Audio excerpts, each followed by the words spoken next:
Bromium গ্রুপে যত প্রকার ঔষধ রয়েছে, যেমন জিঙ্ক ব্রোমাটাম, ফেরাম ব্রোমাটাম, মনোব্রোমাটাম, ক্যালিব্রোমাটাম, রেডিয়াম ব্রোমাটাম ইত্যাদি প্রত্যেকটি ঔষধের রুগীদের চলন্ত রেলগাড়ি ঝর্ণা থেকে জল পড়তে দেখলে তাদের মাথা ঘোরে। এই যে আমাদের ব্রোম গ্রুপের যে ঔষধগুলো রয়েছে, সেই ঔষধগুলোর প্রত্যেকটি ঔষধের রুগীদের আপনি এই কমন এই লক্ষণ পাবেন। তাদের এই যে চলন্ত রেলগাড়ি দেখলে অথবা ঝর্ণা থেকে জল পড়তে দেখলে তাদের কিন্তু মাথা ঘোরে। তাদের মানসিক অবস্থায় থাকে ভীরুতা, আশঙ্কাগ্রস্ততা, লোকসঙ্গ পছন্দ না করা ইত্যাদি ইত্যাদি। এই চরিত্রগুলো কিন্তু সমস্ত ব্রোম গ্রুপের রুগীদের মধ্যে ফুটে ওঠে। অজ্ঞাতসারে শুক্রক্ষরণ, ধ্বজভঙ্গ, মাথার সমস্যা ইত্যাদি তাদের নিত্য সঙ্গী। এই ব্রোম গ্রুপের রুগীদের এই কমন এই লক্ষণগুলো কিন্তু আপনি পাবেন। আজকের ভিডিওতে মনোব্রোমাটাম এবং ক্যালিব্রোমাটাম এ দুটি ব্রোম গ্রুপের সবথেকে বেশি যৌন রোগে কার্যকরী ঔষধের তুলনামূলক লক্ষণগুলো আপনাদের সামনে এমনভাবে এক্সপ্লেন করে শোনাবো যাতে সঠিক ঔষধ নির্বাচনের মাধ্যমে রোগীকে আরোগ্য করা যায়। ভিডিওটি ভালো লাগলে লাইক, কমেন্ট, শেয়ার করবেন এবং আপনি যদি এই চ্যানেলে নতুন এসে থাকেন তাহলে চ্যানেলটিকে সাবস্ক্রাইব করে রাখবেন পরবর্তীতে নতুন ভিডিওর নোটিফিকেশন সবার আগে পাওয়ার জন্য। এবার এই দুইটি রেমিডিসের প্রত্যেকটি 6টি করে তুলনামূলক লক্ষণ আপনাদের সামনে আমি খুব সহজ সরল ভাষায় ব্যাখ্যা করে শোনাবো। আমি আপনাদের রিকোয়েস্ট করব আপনারা ভিডিওটি না টেনে যদি এই লক্ষণগুলো একটু মনোযোগ দিয়ে শোনেন এবং প্রয়োজন বোধে আপনার খাতায় বা ডায়েরিতে লিখে নেন, তাহলে কিন্তু আপনার রোগীর জন্য সঠিক ঔষধ নির্বাচন করতে খুব সুবিধা হবে। আর ব্রোম গ্রুপের যতগুলো ঔষধ রয়েছে তার মধ্যে এই দুটি ঔষধ কিন্তু যৌন রোগে সবথেকে বেশি ব্যবহার করা হয় এবং এর কার্যকারিতা যৌন রোগে কিন্তু খুব ভালো। তো আমরা পরপর জেনে নিই এই দুটি রেমেডিসের 6টি পার্থক্য। নাম্বার 1-এ আসি মনোব্রোমোটা বা ক্যাম্ফোরা ব্রোমোটা। এবার একটা কথা বলি, এই মনোব্রোমোটাকে বলা হয় ক্যাম্ফোরা ব্রোমোটাও বলা হয়, আবার এটাকে কিন্তু ক্যাম্ফোরা মনোব্রোমোটাও বলা হয়। আর একটু কথা বলে নিই, আমাদের এই ক্যাম্ফর নাম করে যে রেমেডিটি আছে সেটা কিন্তু এই ক্যাম্ফোরা ব্রোমোটা বা মনোব্রোমোটা কিন্তু এক নয়, এটা দুটি কিন্তু আলাদা ঔষধ, এখান থেকে গুলিয়ে ফেলবেন না। আমার যে ক্যাম্ফর যে ঔষধটি রয়েছে সেটা কিন্তু কর্পূর থেকে, কর্পূর সাদা সাদা হয় উদ্বায়ী পদার্থ, ওটা থেকে তৈরি হয়।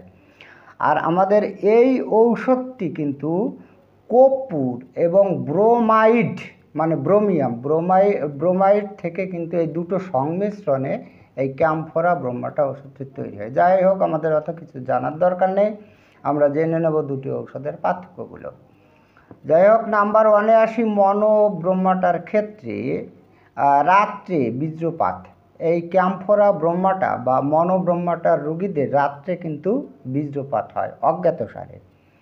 এবার ক্যালিব্রোমাটার ক্ষেত্রে আসি, ক্যালিব্রোমাটামের ক্ষেত্রে নাম্বার 1-এ আসি ইন্দ্রিয় শিথিলতা বা ধ্বজভঙ্গ। এই যে আমরা যে ধ্বজভঙ্গ রোগ বলি বা ইন্দ্রিয় শিথিলতা, এটা কিন্তু ক্যালিব্রোমের রোগীদের মধ্যে কিন্তু এই লক্ষণটি পাবেন।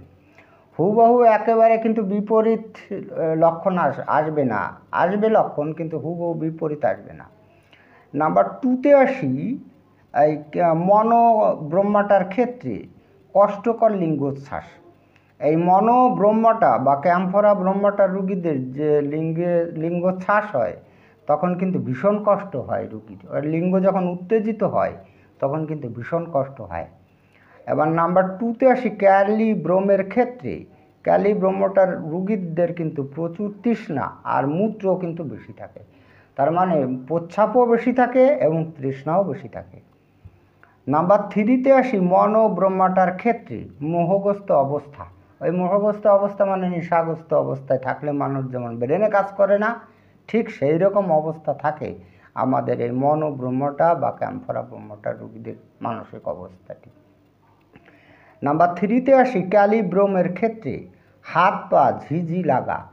যদি আপনি এই ক্যালিব্রোমাটা বা ক্যালিব্রোমের রুগী হয় তার হাত পায়ে কিন্তু ঝিঝি লাগবে, ঝিঝি বলে ঝিঝিতে তৈরিছে এরকম কিছু বলবে, ঝিঝি লাগা আর কি, এটাকে ঝিঝি লাগা বলে। নাম্বার 4-এ আসি মনোব্রোমাটার ক্ষেত্রে দিক নির্ণয়ে ভুল হয়, উত্তর দিককে দক্ষিণ এবং দক্ষিণ দিককে উত্তর দিক ভাবে। এটা একটা ভীষণ গুরুত্বপূর্ণ লক্ষণ, আপনি খেয়াল করে রাখবেন। এই ক্যাম্ফোরা ব্রহ্মাটা বা মনোব্রহ্মাটা যদি রুগী হয়, এদের কিন্তু দিক নির্ণয় করতে ভুল হয়। এরা পূব দিককে পশ্চিম, পশ্চিম দিককে পূর্ব বলে ধরে নেয়, এদের দিক নির্ণয় কিন্তু ভুল হয়ে যায়। এবার নাম্বার 4-এ আসি। ক্যালিব্রোমের ক্ষেত্রে স্মৃতিশক্তি কমে যায়, কোনো কিছু গুছিয়ে বলতে পারে না। তো এটা দেখুন, এদেরকে কি হয়, এদের ক্যালিব্রোমের রুগীদের স্মৃতিশক্তি কমে যায়, কোনো কিছু গুছিয়ে ভালো করে বলতে পারে না। আর আমাদের এই ব্রহ্মাটা রুগীদের কিন্তু দিক নির্ণয় ভুল হয়। এবার নাম্বার 5-এ আসি।